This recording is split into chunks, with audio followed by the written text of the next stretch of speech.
Hello, Vineyard family. Mike here. Just want to take a quick moment of your time. Last Sunday was such a great time connecting together. There are so many opportunities here for you to connect with and walk together in life groups, student ministry, the Vineyard Caring Village, the Common Table, and then a number of opportunities on Sunday as well, whether it is kids ministry, whether it's hospitality, which is coffee shop, to greeting, to connecting with people, the connect desk, worship in the arts. Wherever you find yourself, there is a place here for you to connect and walk together with God and with others. I want to take a moment and share about the fall and the direction we're taking for our Sunday morning time together as we continue to learn to walk with everyone coming out of the season and the time we've been in. And we really do want to walk with everyone, wherever you find yourself in this season of life. We want to journey together with you. The Beatitudes this past summer were a rich time of hearing God's voice, of reading his words and discovering and stepping into the invitation of Jesus. And by the grace of Jesus, having our lives and our attitudes changed by his words. And as I was praying this summer and thinking about the fall and really just thanking Jesus for how he has led us over this past larger season, but even this past summer, I was just asking the Father for direction and vision. God, what is your heart this fall and how we're going to walk together? I kept looking at our core values as a church, our DNA pieces, the genetic code, which if you're in our foyer, you can see on our wall. We have them printed in other places.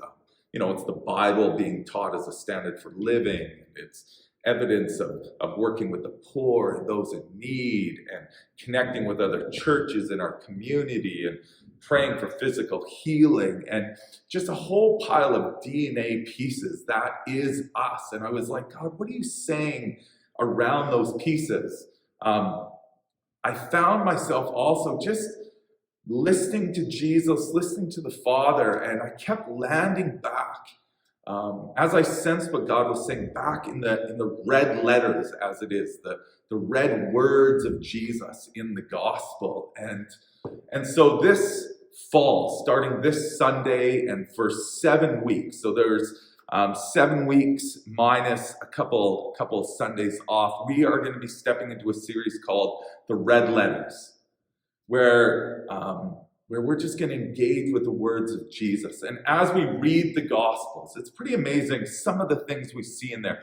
People who are nothing like Jesus, they like Jesus. Not all of them, but people who had nothing like him, they were attracted to him. People who had no faith were drawn to the faithful one. People who struggled with any number of things were set free, both believers and those who didn't know Jesus, the red letters. And we see believers, they're invited and they're challenged to step into a greater depth of trust and faith in the faithful one in all areas of life, in every area of life. It's so exciting to walk with Jesus. We see the invitation from Jesus to know his heart and to know the Father and to give our hearts to him in a greater measure. We see the invitation and the command to live who we love, to spend our lives on Jesus, to speak about him, to share him, to do everything we can to live Jesus. And so outside of Thanksgiving, and then when we're hosting the regional gathering here on October 23rd, those will be different Sundays, we're going to be stepping into the Red series, the Red Letter series. And so this is an exciting time where we again get to just say yes to Jesus, to look at how he lived life in every situation, and we want to do the same. We want to walk the same way. And so this is the journey we're walking in the fall, leading up to Advent and Christmas. I'm so thankful to be part of this community for what God is doing here. God is among us. Bless you, church family, and we'll see you on Sunday.